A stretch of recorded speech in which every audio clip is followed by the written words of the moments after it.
Welcome back to the Kind Heart Homestead channel. This is one of the Building with Ben segments where I'm doing stuff that's more sort of construction, more tool related, tool focused rather than food or animal focused. Before we really get into it, I need to move all this crap out of the way. This was the disassembled greenhouse that I moved from the area we have in the garden over onto the shipping container itself. So I obviously need to move all this stuff off before I can really start lifting up the container and fiddling with stuff like that. So stay tuned.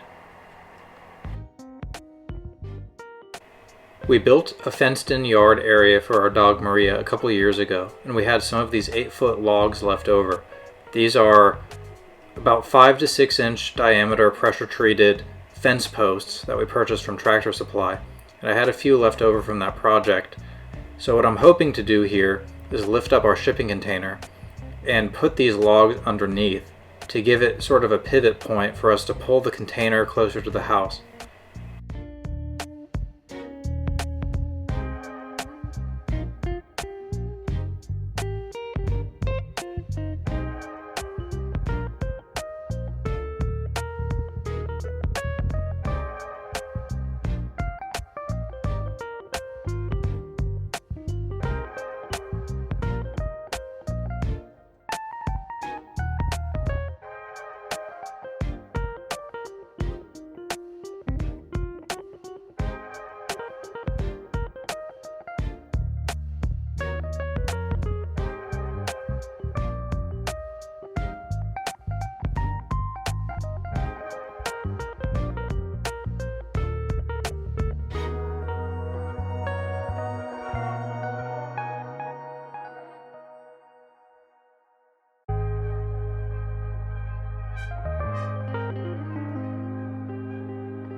Alright, well I quickly found out that I don't have enough of these pressure-treated logs to act as good points of rolling for the shipping container.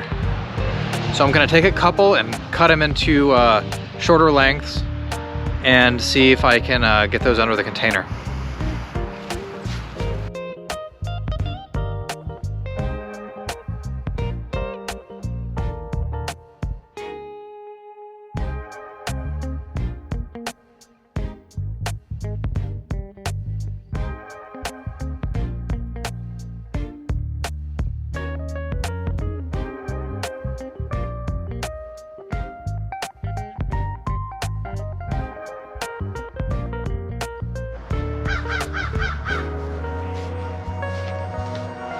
I just grabbed this huge towing chain at Harbor Freight.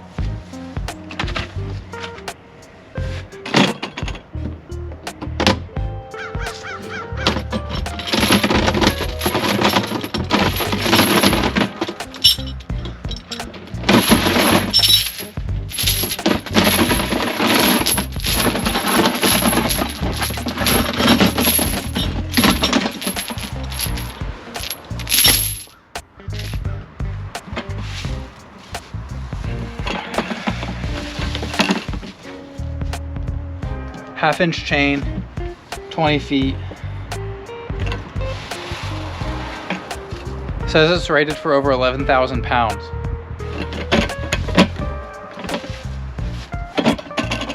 You can see there on the side of the shipping container. This thing is supposed to weigh about 9,000 pounds empty. I probably haven't added much more than 1,000 pounds, if that much, with all the lumber I've added. So I'm pretty sure this chain will be rated. I just want to see if I can figure out how to attach it, and then I can pull it with a truck.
Alright, so I figured it out.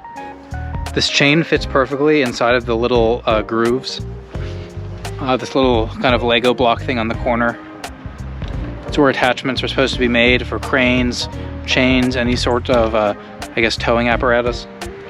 I've never done this before, but take a look at what I've done.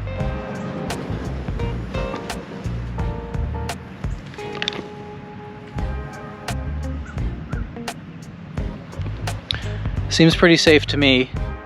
I had to take the hook off of the end because the hook is too big for the hole. I slid the chain through, put the hook back on, and then clipped the hook back to the chain, which I think it's designed to do. If for some reason this hook slipped off the chain, I mean the grippy part, not the pin part, it's not going to go anywhere because the hook can't fit back through the shipping container hole. It'll just kind of move a few inches then stop.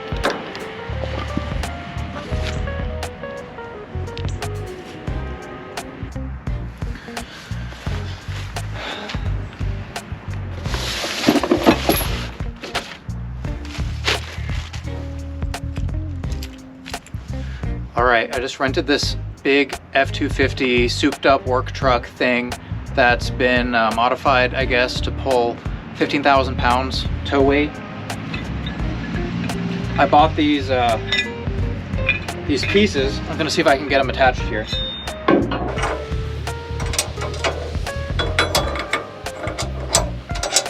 That tow hitch can pull, I think, 10,000.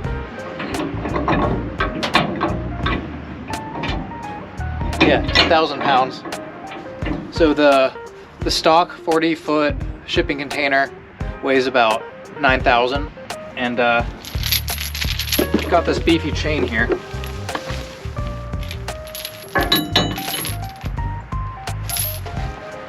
So let's see if I can pull this.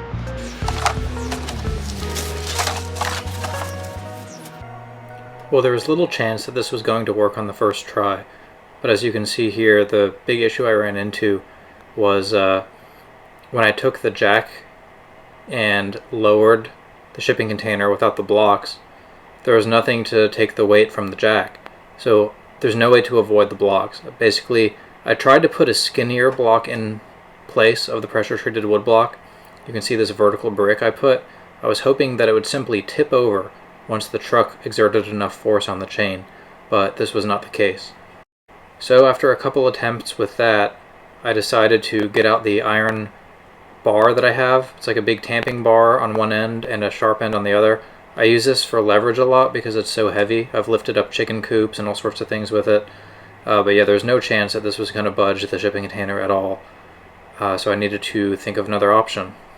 The only other idea I could think of was to just wiggle this brick. It was already precariously placed to begin with, since I was hoping to tip it over. I was able to sort of dig it out with the tamping tool. So I had Angie take a look, and her assessment was that maybe some of these logs have sunk into the ground. So the last resort that I had was to try to lift the container back up, reposition some of these logs, and try again. Lifting the container back up, unfortunately, means that I have to remove the chain first, because the chain and my bracket for the bottle jack rely on the same corner point of the container. Even after rearranging these logs, I was still not able to get any traction on the truck. I think it's because there's no weight being exerted down on the rear axle of the truck. Typically a trailer would push weight, at least part of the weight of the trailer, down onto the rear wheels. But I was spinning out all over the driveway, and I even threw some boards under the wheels, and that just kind of burnt some rubber, so I had to give up and return the truck.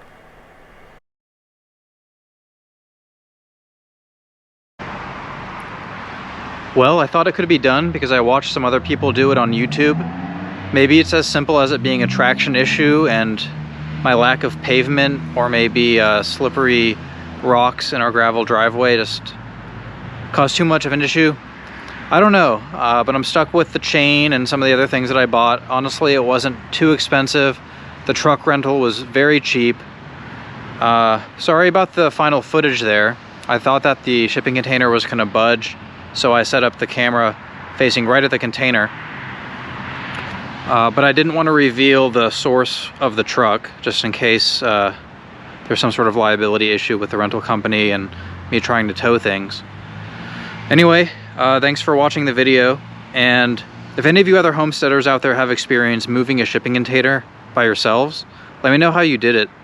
Also, if you paid someone to come out and do it for you, what kind of company or what kind of trade, what do you call these people? Is it some sort of like wrecking company? Can a tow truck do it? I don't know, but give me a heads up, and I'll see if I can do research on my end, try to get this thing moved.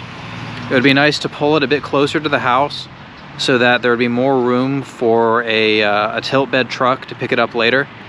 Another idea I had was I could pull it closer to the street to allow a side loading truck to do it. There's these side loading type trucks that have a small crane on each end. That way they can pick the container up parallel with the ground without dislodging your contents too much. That would probably reduce the amount of straps I need to use. Anyway, those are both viable options, but I would still need to get the container moved just a few feet. So thanks for keeping up with our channel. Happy holidays if you don't see me before then, and see you next time. Thanks.